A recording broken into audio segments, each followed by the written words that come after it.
the big learn happened, you know. The big learn was like growing a business too quick without any systems or team in place, and it come crashing down pretty quick and left me in a bit of a sour situation. And I was like, look, do I want to be sitting behind a desk managing people, or do I want to be using my strengths and doing what I enjoy and going out there networking, meeting people, doing deals and building relationships? From that point, I got involved in property, and I started to attend like a few courses. I think like we've all probably done some training here and there. And during that process, I learned how to, I spotted a gap in the market, should we call it, where people were looking to do these big deals, investing time and energy in doing deals, but didn't know how to raise the funds for the deals.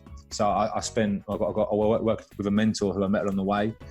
He taught me like a hell of a lot about how to raise finance, but build relationships. And we spent a couple of years connecting the two together. So finding investors and finding developers and linking them together.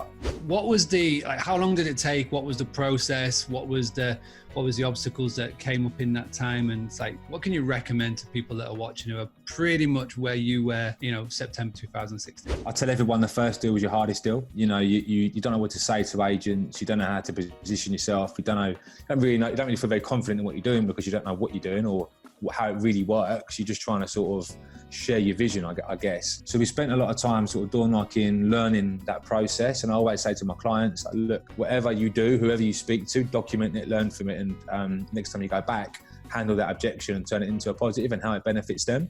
So that was going on for like 2 or 3 months. And the first significant mistake, should we call it, or learn, was that we found a private landlord. He had 30 properties.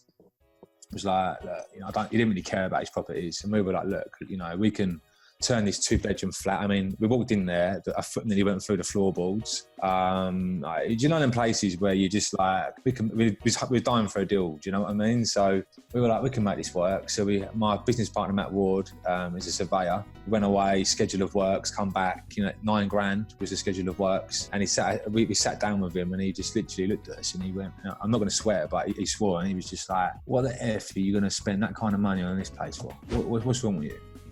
And it done us a massive, massive favour, because at the time we were like, we're up for it, we were up for it. And yeah. He said no. And what that meant was that we left that relationship there, went and met an agent and got our first deal. And I want to transition into how that deal come about, because even down to like getting a deal, the agent didn't, they wasn't really sure still what we were doing, but they gave us like this upmarket 1 bed, which I'll talk about later on as to why we changed that strategy. But it was probably a little bit too expensive. But we got there, we made it happen, and then we used that expensive, high-end 1-bed apartment to become our show home, and that enabled us to build our business. So instead of going for the first thing that came along, which I assume that so many people when they get into this world will do, you sort of took a step back, thankfully, and instead of going for tons at once, you just went for the one big one and built it up.